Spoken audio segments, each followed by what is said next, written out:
Many of us today are afraid of diversity because we feel like it's going to make our world shrink. Cultural diversity will be a dominant factor in the workplace of the 1990s. There's always that concern and always that nervousness, and what people have to understand is that difference is not alien, it's just different. It's not as though you have a shop floor of people from another planet. We're all from here. Working together successfully requires new awareness of others and reevaluation of ourselves. Now, if we're going to be successful in making a transformation of our culture and our workforce, it's going to have to be on the basis of feeling good about who I am at the same time as I approach you, who are quite different from me.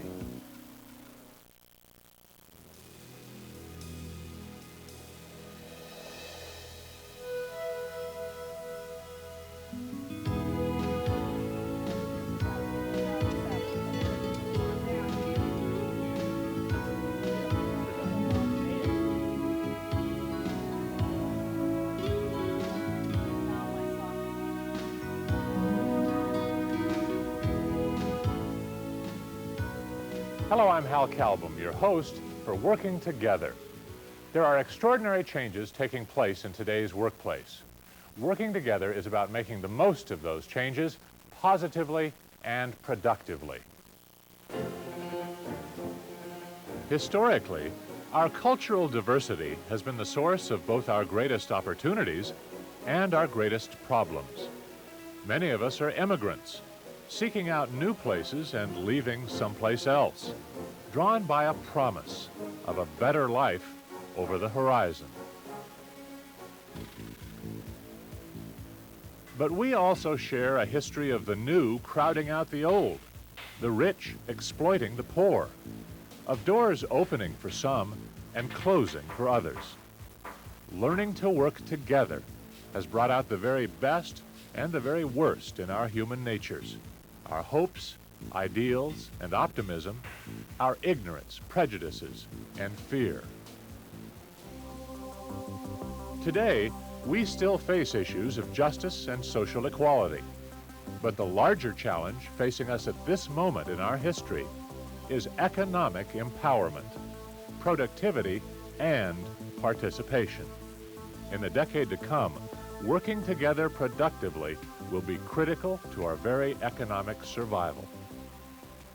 Your ability to hire, train, find, retain, support the people that you need to get your job done in the future and already today is beginning to depend on your ability to find that multicultural workforce and work with it. Many corporations are saying we need to address this issue, but they simply don't know how. This program is not just about managing diversity. It's about productivity. We'll be sensitive to the feelings, the fears, and the psychology of dealing with differences. But in researching, interviewing, and reporting for this program, we found agreement that it's time to take issues of cultural diversity beyond basic black and white. Working together in the next decade can be a positive, productive process. Not despite our differences, but because we are different. And that process begins in our hearts and our minds.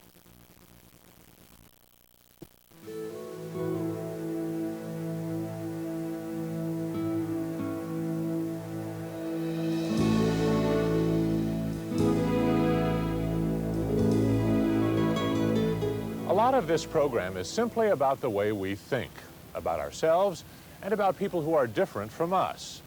Fear, discomfort, prejudice all come from the inside as much as from the outside. So before we begin talking about managing our environment, we need to talk about managing our own minds. We categorize people according to how they differ from us.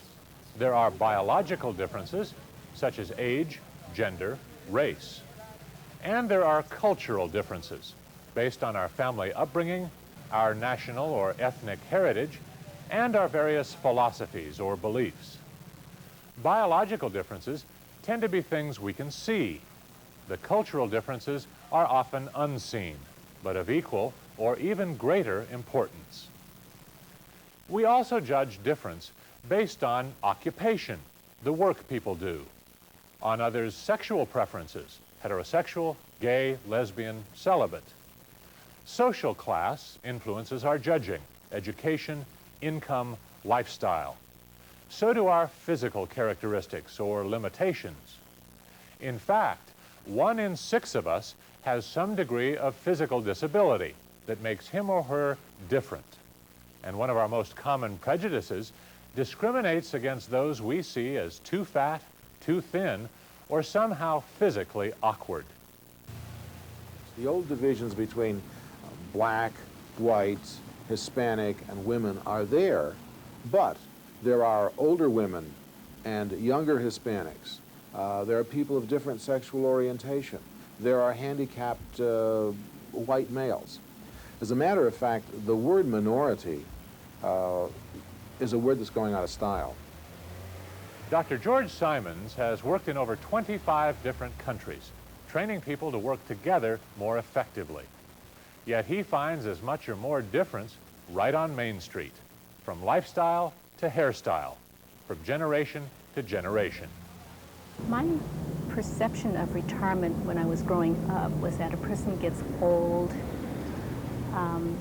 gets physically unable to do things, and becomes almost a burden, okay, where maybe the children would have to help out mom and dad. One of the biggest changes we're all beginning to experience is the aging of our population. Stan and Frances Chin not only expect to live longer than their parents, but to enjoy a very different retirement experience. I figured we're just going to be more mobile and get around more than our folks did, because once our folks got old and retired, they just stayed home. They didn't travel because they didn't have the cars. See, my dad didn't have cars to drive around those days. So they just stayed home and went to Chinatown, walked to Chinatown, and that was their day out. But now, like us, we see people that in their 70s driving everywhere. Stan and Frances grew up assuming they might spend their old age with their children. Now, they're going to great lengths to stay independent. Their world has changed, and now they're eagerly changing a stereotype they grew up with in the Chinese American community. Every culture is experiencing rapid changes, changes that play havoc with all our old tried and true images, especially our tendency to lump people all together around some single point of difference. We're blowing away the stereotypes within cultures, across cultures. So women are here to stay. What you see right now, guys, this is the new reality. And so Tom Nesby is an organizational consultant who advises people on the relationship between cultural diversity and the bottom line. we let people know that a program like this is not a sensitivity program. If you want a sensitivity program, go someplace else. Today's managers must understand that they must get the most out of their people.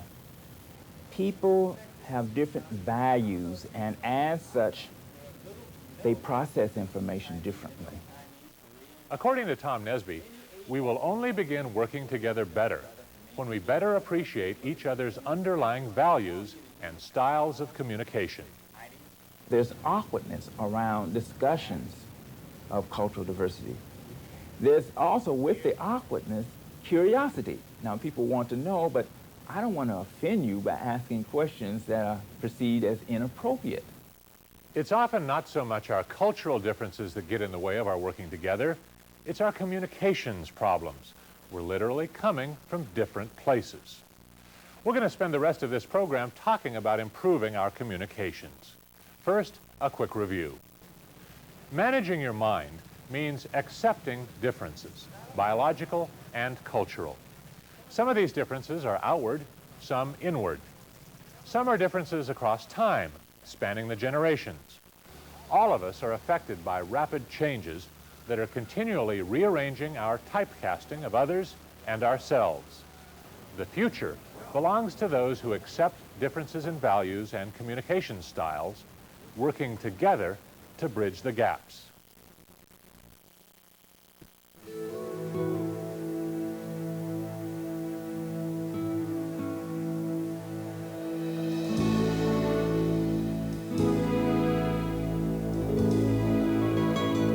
Il m'a menacé si souvent de me mettre à la porte In Lisette Wilbur's French class, they learn more than language.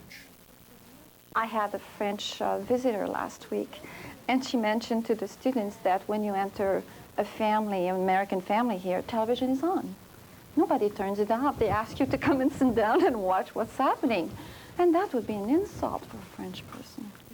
Students learn that words, gestures, customs that are taken for granted by one culture can be taken differently by another.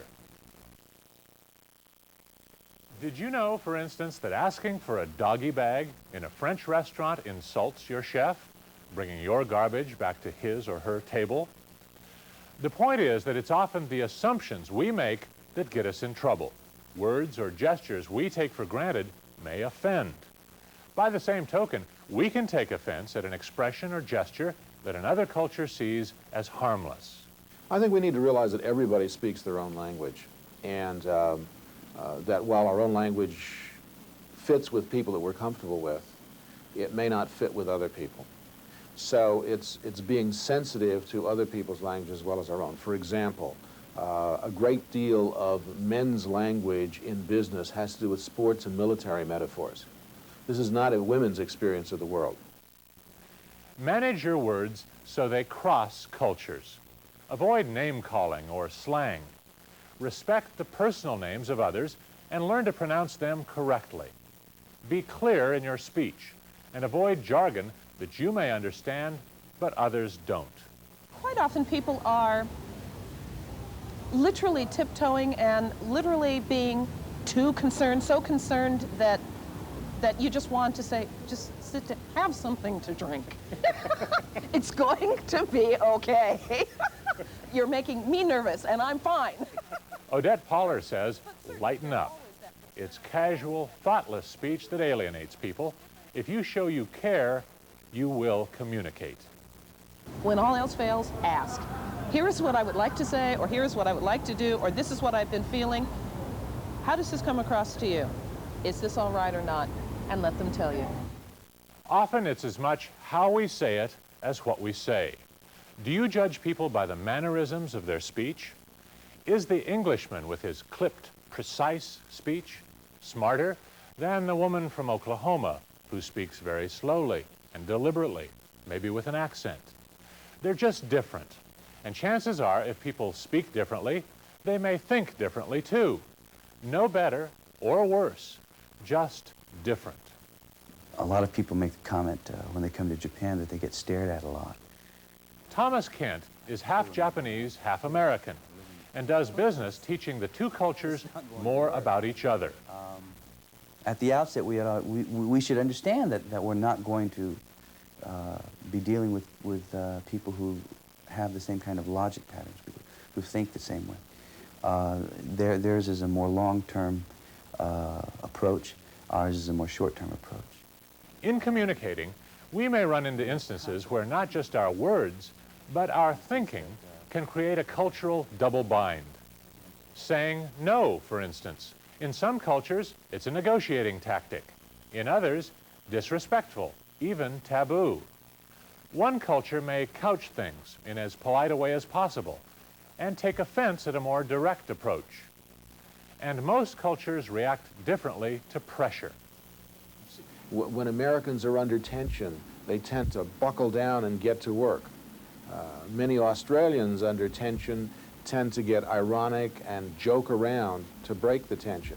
Now, both of those are legitimate ways of dealing with the tension. However, you put those two people side by side in the same workplace, and before you know it, they're going to be annoyed with each other, and that annoyance may really cause some breakdowns. To be talked about. Often, we'll use humor to break the tension in the workplace. Just make sure you're laughing with people, not at them. Avoid sexist or ethnic jokes all the time. And when in doubt, always laugh at yourself first. The same care and consideration you use in choosing your words needs to be reflected in your body language. Different people have very different comfort zones with touching and in defining their own personal space. Be sensitive, and you'll develop a sense with your team of how close is too close. And watch out for gestures. That good old A-OK, everything's fine that we use so often in the USA means he's a zero, don't take him seriously in France. Means please give me change in coins in Japan. And in certain Mediterranean countries, well, it's an unprintable insult. Beware. Effective communication in the workplace begins with your attitude and extends to your words, your gestures, and your body language. In an information age, the productive workplace is fueled by thoughtful, sensitive communication. Learn something about this group that you're working with. Discern what their issues are. Help resolve some of their issues. That, in turn, creates intimacy in the relationship. And an intimate worker will outproduce a non-intimate worker. And when I say intimacy, I'm not talking about touchy-feely. I'm talking about people who can identify with the mission.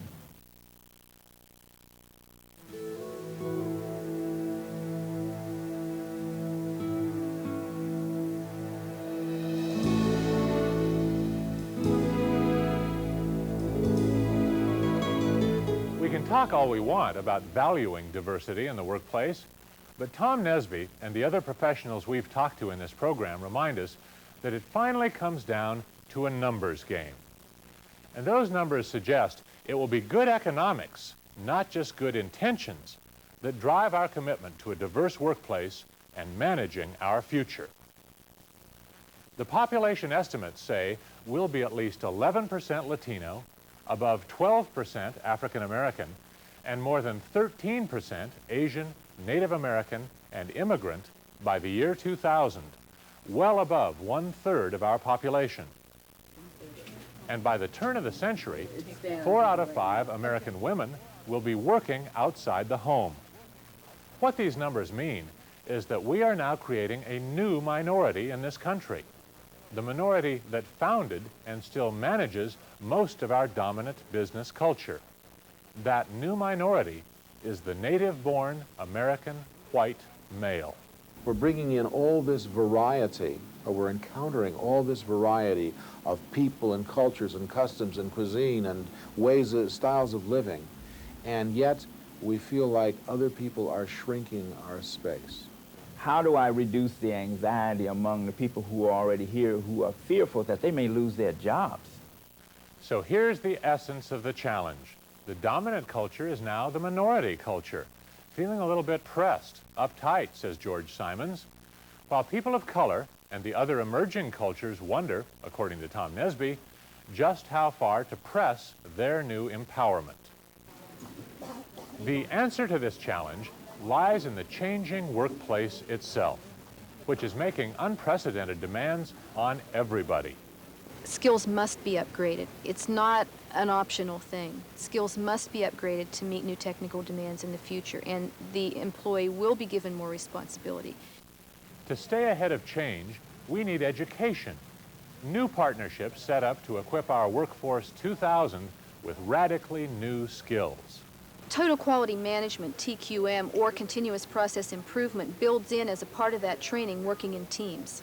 And we can't work in teams unless we are able to communicate well.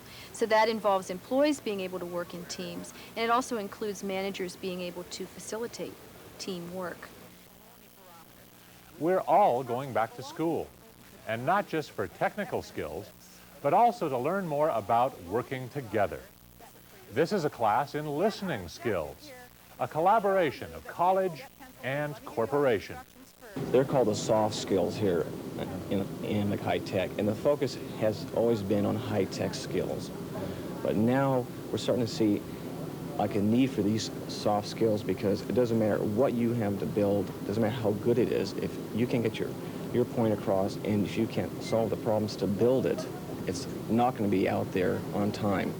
The solution to that challenge we spoke of earlier, the dominant minority culture versus the emerging diverse workforce, is to embrace change, to build in change, learn from it, and profit from it. Our workplace will never be the same. The status quo is history. There are a lot more differences out there now than black and white, old and young, blue collar and white collar. Workplace 2000 will demand new organizational styles, more teaming and task forces. Exchange of information is critical. We've got to be able to share it. Pressure is everywhere for more productivity, and that pressure puts the emphasis squarely back on you and on your people. Each one of these new workplace pressures demands that we also turn differences to our advantage, that by choice we empower that diverse workforce we've been talking about in this program. The diverse workforce, the producers and consumers of tomorrow, is here to stay today.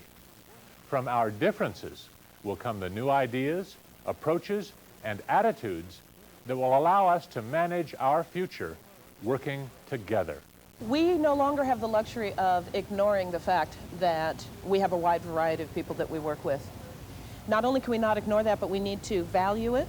So we need to look at difference not as, oh, they're different, so we're going to tiptoe a little to the right and tiptoe a little to the left, but understand that difference is great, and that difference provides new ideas that can turn into the products and take us to where we want to go, and to really foster that and encourage that and to bring it together. It really challenges your skill as a manager in working with different people, in bringing it all out, and in honoring those styles. The future begins right now. Take a look around you at all the changes and all the differences, then put them to work for you. Good luck. Enjoy the process, and thank you for your attention.